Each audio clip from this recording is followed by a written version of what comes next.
Lying motionless next to the fire he'd tried to put out, Richard Mannington Bowes was suffering from severe head injuries which were to prove fatal.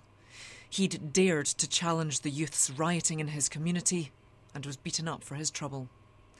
The man in the red jacket is Peter Firstbrook. He pulled the 68-year-old from the flames and gave him first aid. Despite that, Richard Mannington Bowes died last night after lying in a coma for 3 days.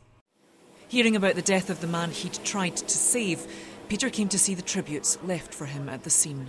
He was deeply unconscious. I mean, I spent 40 minutes with him right here, and although he was breathing, he had a pulse, and his airway was clear, he was completely unresponsive to anything. I spent 40 minutes talking to him, telling him he was going to be all right, asking his name, where did he live, all the usual things you do to try and get a response out of somebody.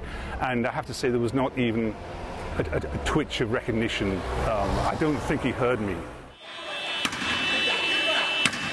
Along with many other parts of London, Ealing was hit by rioters on Monday night.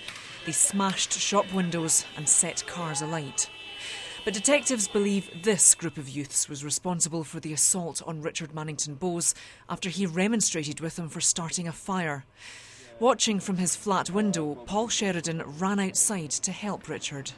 It's more personal to me because it's outside my house, but to see a man that I saw walking earlier that just looked a bit, didn't know what was happening, and then to see him lying there and since died, and especially what he was doing was quite honourable, trying to, put out flames.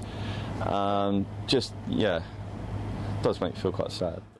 A 22-year-old man has been arrested on suspicion of murder, but detectives say they need more information from witnesses.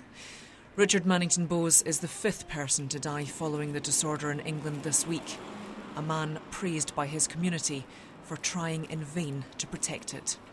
Jane Dougal, Sky News, Ealing.